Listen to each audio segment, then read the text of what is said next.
Assalamu alaikum, vlla dhe motër.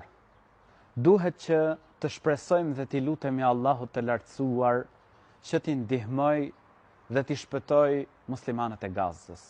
T'i lutemi Allahut të lartësuar që t'i shpëtoj ata njerëz.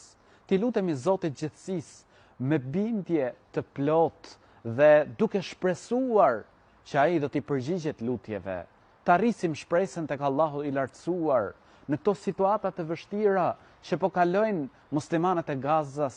Duhet që të arrisim shpresën tek Zoti i gjithësisë, se Allahu i lartësuar ka për t'i ndihmuar, ka për t'i shpëtuar, vlla dhe motër. Nuk lejohet që ta humbim shpresën tek Zoti i gjithësisë në situata të vështira, që po kalojnë muslimanët në Gaza.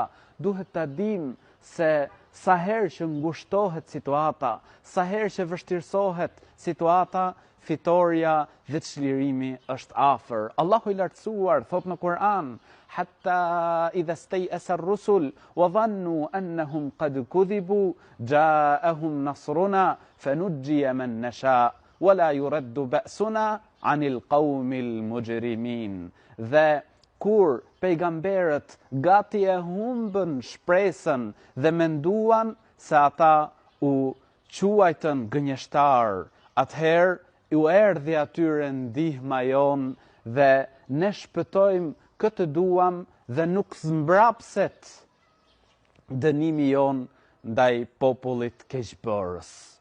Vlla i nderuar, motër e nderuar, Zoti i gjithësisë thot në një ajet tjetër kuranor: "Fa inna ma'al usri yusra", me të vërtetë pas vështirësisë vjen lehtësimi. Muhamedi sallallahu alaihi wasallam në një hadith thot: "Wa anna an-nasra ma'a as-sabr", dhe fitoria vjen me durim dhe çlirimi vjen pas mundimit.